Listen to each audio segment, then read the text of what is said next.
جب کوئی اپنا ملک چھوڑ کر باہر جاتا ہے تو دل میں ہزاروں امیدیں ہوتی ہیں، لیکن اکثر ایک نئے ملک میں قدم رکھتے ہی کہانی کچھ اور ہی رخ اختیار کر لیتی ہے۔ آج ہم انہی چیلنجز کو ایک روحانی زاویے سے سمجھنے کی کوشش کریں گے اور دیکھیں گے کہ اس کا حل کیا ہو سکتا ہے۔ یہ ایک جملہ شاید ان بہت سے لوگوں کے دل کی آواز ہے جو ایک بہتر مستقبل کے لیے پردیس جاتے ہیں، لیکن وہاں پہنچ کر ایک ایسی حقیقت سے ٹکراتے ہیں جہاں لگتا ہے کہ بس مسئلے ختم ہونے کا نام ہی نہیں لے رہے۔ تو آخر وہ کون سی عام مشکلات ہیں جن کا سامنا پردیس میں اکثر لوگوں کو کرنا پڑتا ہے؟ چلیں ذرا اس پر ایک نظر ڈالتے ہیں۔ دیکھیں، سب سے پہلی اور سب سے بڑی مشکل تو اکثر روزگار کی ہوتی ہے۔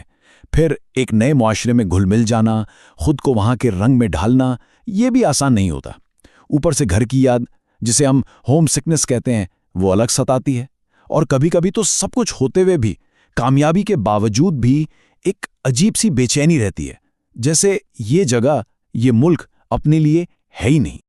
اور جب حالات مسلسل ایک ہی ڈگر پر خراب چلتے رہیں تو ذہن میں یہ خیال آنا بہت فطری ہے کہ شاید کسی کی نظر لگ گئی ہے، یا کوئی روحانی بندش ہے، کوئی رکاوٹ ہے جس کی وجہ سے کام بن ہی نہیں رہے۔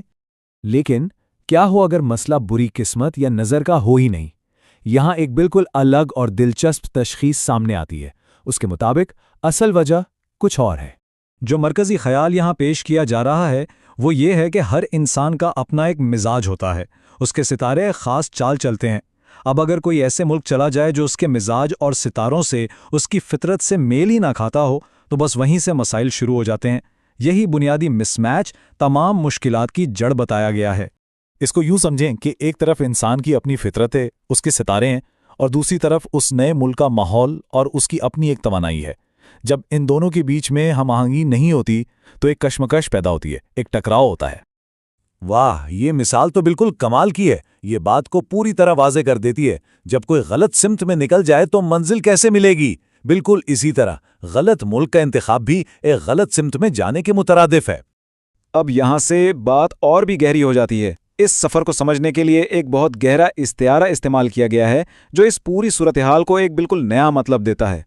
یہاں ایک بہت ہی طاقتور ثقافتی استعارہ استعمال کیا گیا ہے۔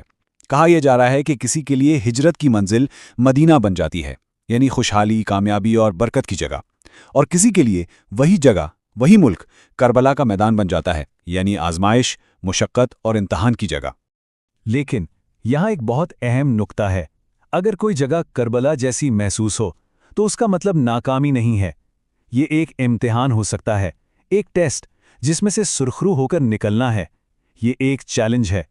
تو یہ سوال خود سے پوچھنے والا ہے کہ کیا یہ منزل ایک آزمائش ہے یا ایک فتح؟ یہ جو مشکلات پیش آ رہی ہیں، یہ صرف بدقسمتی ہے یا ان کے پیچھے کوئی گہرا روحانی مقصد چھپا ہے؟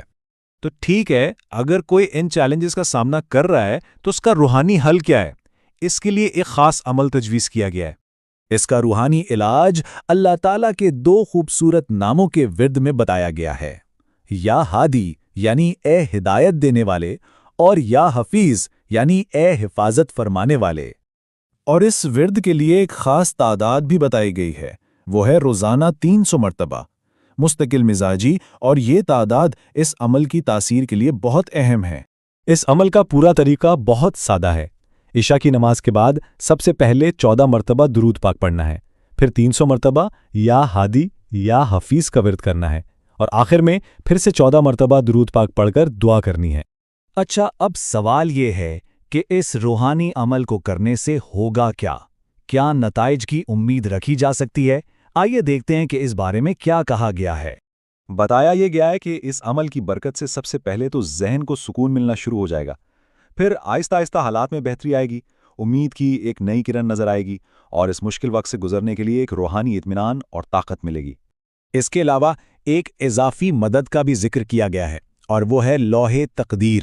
یہ مشورہ دیا گیا ہے کہ اس روحانی نقش کو پاس رکھنے سے بھی تقدیر کے بند دروازے کھلنا شروع ہو جاتے ہیں۔